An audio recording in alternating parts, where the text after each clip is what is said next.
और अब एक खास बात, देश सहित पूरा विश्व नोवेल कोरोना वायरस रूपी महामारी से जूझ रहा है। कई शहरी क्षेत्रों में धारा 144 लगा दिया गया है। ऐसे में आरजे रमझाझर भी आपसे अपील करता है, बिना कारण घरों से ना निकलें, समय समय पर हाथ अपना साबुन से जरूर धोएं और बेवजह फैल रही अफवाहों से दूरी बनाए रखें। यकीन माने, भारत सरकार सहित शासन प्रशासन इस महामारी को जड़ से उखाड़ने में जल्द ही कामयाबी पालेगी। धन्यवाद।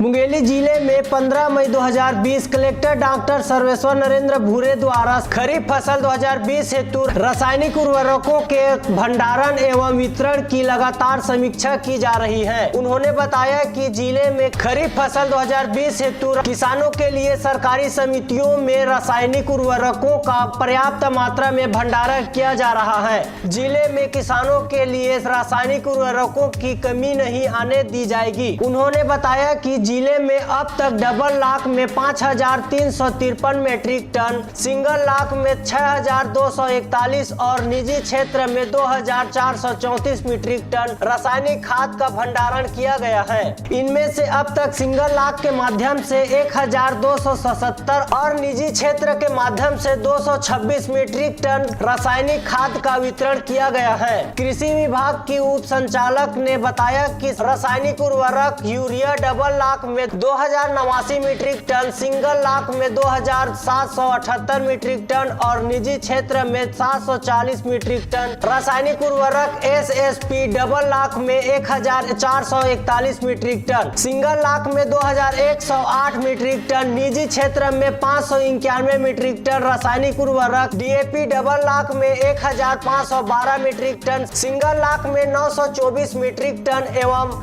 निजी क्षेत्र में 730 मीट्रिक टन, रसायन उर्वरक पोटास डबल लाख में 302 मीट्रिक टन, सिंगल लाख में 197 मीट्रिक टन, निजी क्षेत्र में 373 मीट्रिक टन, रासायनिक उर्वरक 12:32:16 डबल लाख में 9 मीट्रिक टन और सिंगल लाख में 234 मीट्रिक टन रासायनिक खाद का भंडारण किया गया है। उन्होंने बताया कि सिंगल लाख में माध्यम से 1,277 और निजी क्षेत्र के माध्यम से 226 मीट्रिक टन रासायनिक खाद का वितरण अब तक किया गया है। मुंगेली से ब्यूरो रिपोर्ट RJ रमझाझर।